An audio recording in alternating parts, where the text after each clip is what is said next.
오늘 본문을 통하여서 우리가 그러면 하나님 앞에서 의롭다 하심을 얻는 몇 가지의 길을 제시하고 있습니다.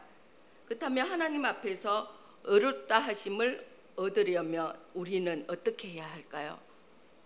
첫 번째로는 율법을 행해야 한다고 하셨습니다. 우리 다 같이 다시 한번 12절 13절 말씀을 한번 읽어보도록 하겠습니다. 다 같이 읽겠습니다. 무릇 율법 없이 범죄한 자는 또한 율법 없이 망하고 무릇 율법이 있고 범죄한 자는 율법으로 말미암아 심판을 받으리라. 하나님 앞에서는 율법을 듣는 자가 의인이 아니요 오직 율법을 행하는 자라야 의롭다 하심을 얻으리니. 이 구절에서 율법이 없이 범죄한 자는 이방인을 뜻하고 있고 율법이 있고 범죄한 자는 유대인을 뜻하고 있습니다. 그러면 왜 그들이 망하고 심판을 받는지 율법이 있고 없고의 문제가 아니라 범죄했기 때문에 우리는 심판을 받는다라는 것입니다. 당시 유대인들은 자기들은 율법을 있기에 심판을 받지 않을 것이라고 생각했지만 하나님 앞에서는 율법을 듣는 자가 아닌 율법을 행하는 자가 의롭다 하심을 얻는다고 했습니다. 그러나 율법을 행함으로 의롭다 하신 경우는 사실상 보기 어렵습니다. 어느 누구도 율법을 완벽하게 행할 수 없기 때문입니다. 율법의 기초인 우리가 십계명을 한번 볼 수가 있습니다. 이 자리에 나온 우리 성도님들은 정말 십계명 1계명부터 10계명을 온전히 다 지키면서 살아갈 수 있는지요? 저 자신은 못합니다.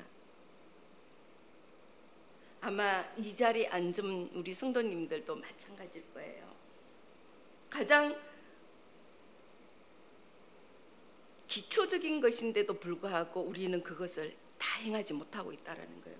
10계명의 1계명부터 4계명은 하나님의 관계예요. 우리가 하나님과의 관계에 있어서 온전히 지키지 못하고 있다는 거예요. 첫 번째로는 다른 신을 섬기지 말라, 우상을 만들지 말고 섬기지 말라고 했어요. 여호와 이름을 망령되이 긋지 말라고 했어요. 안식일을 거룩히 지키라고 했습니다. 이거는 하나님과의 관계에서 우리가 지켜야 할 계명인데도 불구하고 그 계명을 완벽하게 이행하지 못하고 있다는 것입니다. 그렇다면 10계명의 5계명부터 10계명 가운데서는 사람과 사람과의 관계인 거예요. 이 관계에서도 우리는 완벽하게 지키지 못하고 있어요. 그나마 6계명에서 살인하지 말라라는 그 계명이 있어요. 아마도 이 자리에 앉은 분 성도님들이나 저나 분명히 그럴 거예요. 나는 이 계명은 지킬 수 있어, 지키고 있어, 이렇게 생각하실 겁니다. 그게 뭐예요? 살인하지 말라는 거예요. 근데 요한일서 3장 15절의 말씀에 보면은 그 형제를 미워하는 자마다 살인하는 자니 살인하는 자마다 영생이 그 속에 거하지 않을 것을 너희가 아느니라. 이 말씀이에요. 형제를 미워하는 것도 살인한다라는 거예요. 그렇다면 우리는 이 말씀을 의지하면은 우리는 6계명도 온전히 지킬 수 없다라는 것을 볼 수가 있습니다. 결국 율법을 완벽히 행함으로 하나님 앞에 의롭다 하심을 얻을 수 있는 길은 사실상 보기 어렵습니다. 완벽하게 행동할 수 없으면서 완벽하게 행동하려는 모습도 또한 죄의 열매입니다. 결국 인간 사회의 모든 문제는 인간이 죄인이기 때문에 생기는 문제입니다. 죄를 인한 하나님으로부터 소외 문제를 해결하지 않으면 인간으로부터의 소외 문제도 해결할 수 없습니다. 하나님과 나와의 관계가 온전히 이루어지지 않는다면 사람과 사람과의 관계도 이루어질 수 없다는 것입니다. 결국은 이 모든 원인은 죄의 결과라는 것입니다. 율법을 완벽하게 지킴으로 죄의 문제를 해결해 어렵다 하심 얻는 경우도 사실상 어렵다라는 것을 볼 수가 있습니다. 그렇다면 성경에서 왜 특정한 인물에게, 특정한 사람에게 의인이라고 표현을 하고 있는지요? 그들이 완벽해서 율법대로 살아서? 아닙니다. 성경적인 의인은 행동의 완전함을 가진 의인을 뜻하는 것입니다. 동기의 순전함을 가진 의인을 뜻하는 것이죠. 완벽하게 행동은 못해도 그 마음의 동기가 하나님 보시기에 순전했기에 의인이라고 말씀하고 계신 것입니다. 두 번째로 우리가 하나님 앞에 의롭다 하심을 얻기 위해서는 양심을 따라 살아야 한다는 것입니다. 율법을 행해야 의롭다 하심을 얻는다라고 말하면 이방인들은 이렇게 말할 수가 있습니다.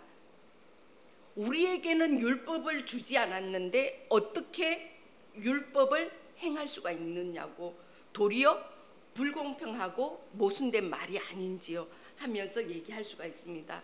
우리 다시 한번 2장 14절 15절 말씀을 한번 읽어보도록 하겠습니다. 2장 14절 15절 말씀 다 같이 한 목소리로 읽겠습니다. 율법 없는 이방인이 본성으로 율법의 일을 행할 때에는 율법이 없어도 자기가 자기에게 율법이 돼. 이런 이들은 그 양심이 증거가 되어 그 생각들이 혹은 고발하면 혹은 변명하여 그 마음에 새긴 율법의 행위를 나타내느니라. 이 말씀에 대해 사도 바울은 어떻게 말을 했는가 하면은 율법을 주지 않는 이방인에게는 양심을 주셨다라는 것입니다. 율법은 해야 할 일과 하지 말아야 할 일을 구분하게 만드는데, 그 구분되게 하는데 한 역할한 것이 양심이라는 것입니다. 그럼 양심이란 무엇인가요? 나쁜 일을 할 때 가슴이 떨리고 죄책감을 가지는 것도 양심이지만, 좋은 일을 할 때 기쁨과 보람을 느끼는 것도 양심이라는 것입니다. 모세의 율법이 주어지지 않는 지역이나 시대의 사람을 사람답게 모든 최대 원천 중에 하나가 양심이라는 것입니다.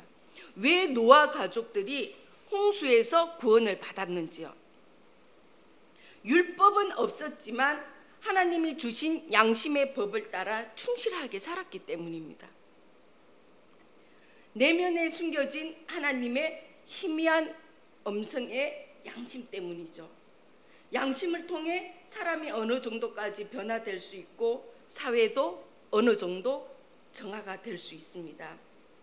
왜 그러면 하나님께서 양심을 주셨는지요? 자기가 한 일에 대해서 책임지게 하기 위해서인 것입니다. 남이나 환경을 탓해서는 안 된다는 것입니다.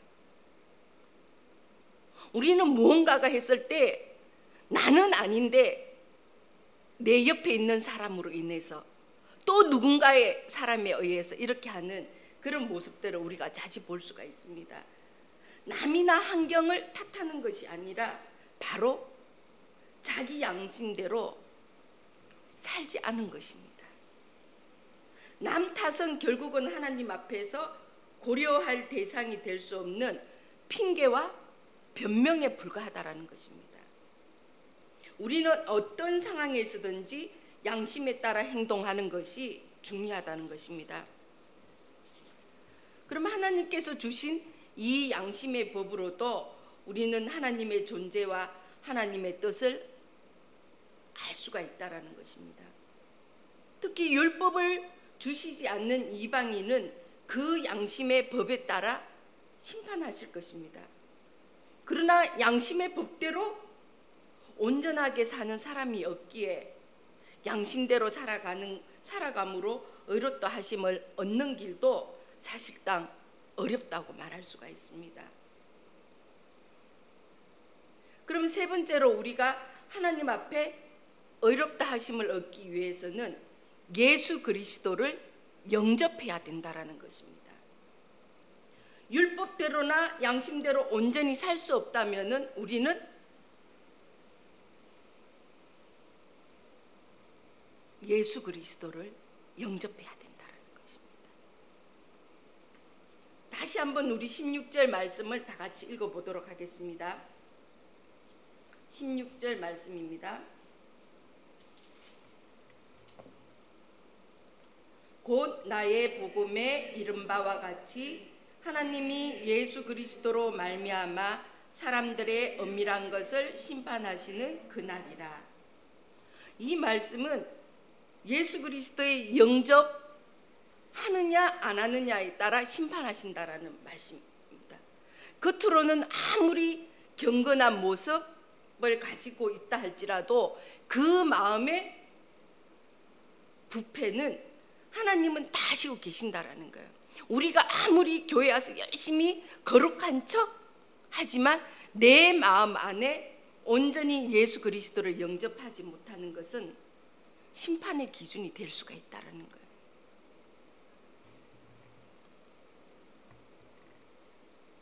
말씀은 율법을 지키지 않거나 양심대로 살지 않아도 그러면은 예수 그리스도만 영접하면은 된다는 것은 아니에요.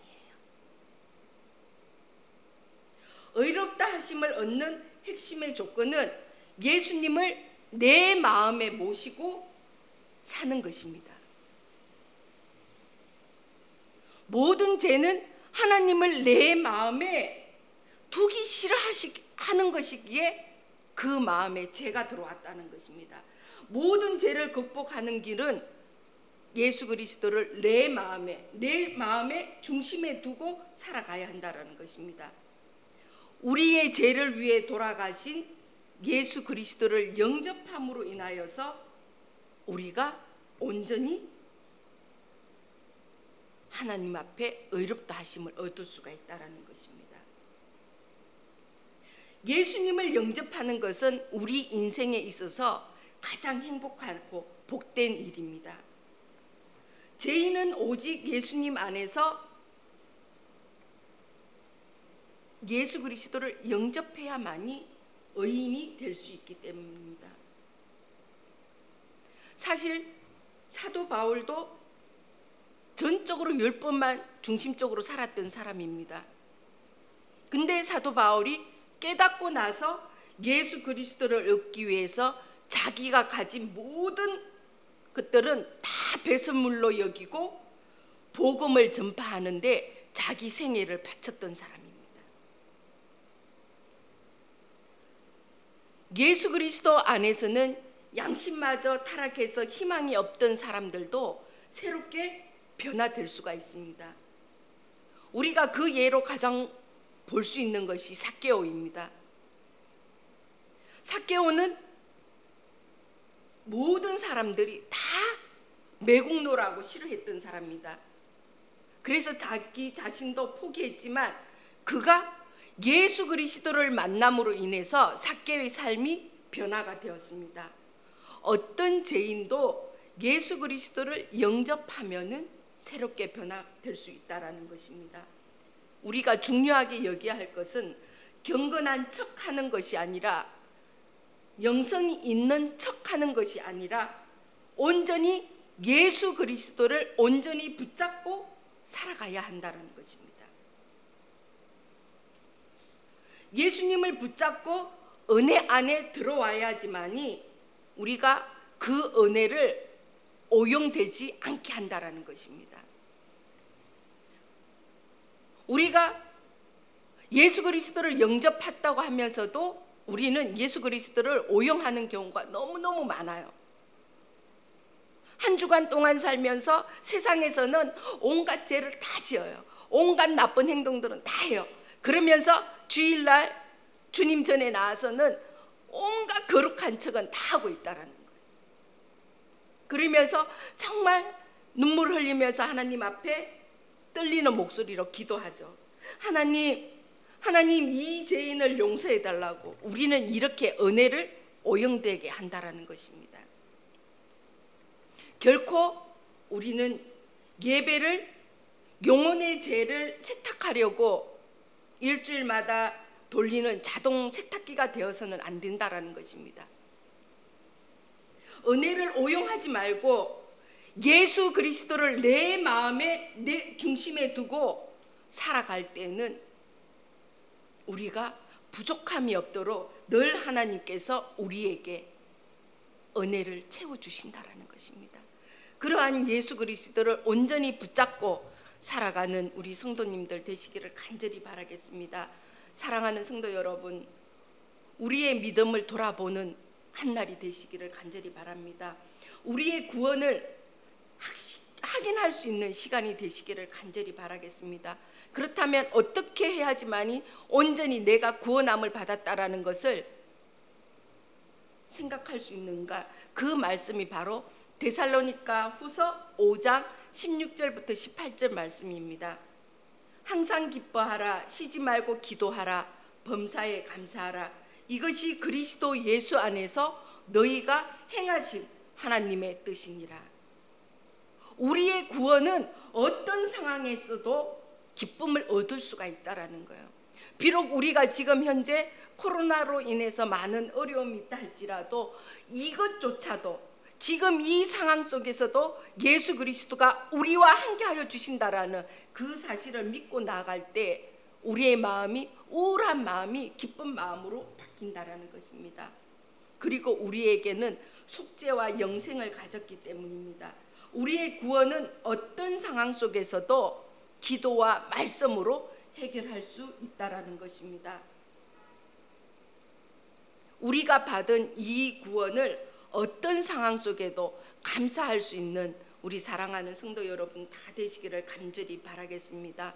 그럴 때 우리가 이 모든 것이 예수 그리스도의 은혜로 말미암아 구원받은 우리에게 향하신 하나님의 뜻이라는 것을 바로 믿고 행하며 살아가는 귀한 한날이 되시기를 간절히 바라겠습니다. 우리 이 시간에 말씀을 생각하면서 하나님 앞에 기도하는 시간 되시기를 바라겠습니다. 척하는 것이 아니라 정말 우리의 모든 거짓된 마음들, 가식된 모습들을 다 내어놓고 전적으로 하나님께 도움을 받는 그런 시간 되시기를 위해서 기도해 주시고, 특별히 오늘 이 시간에 우리 나라와 민족을 위해서 기도해 주시고 또 우리 교회에 속해 있는 약한 자들을 위해서 기도해 주시기를 바라겠습니다. 우리 다 같이 주님 한번 부르고 기도하도록 하겠습니다.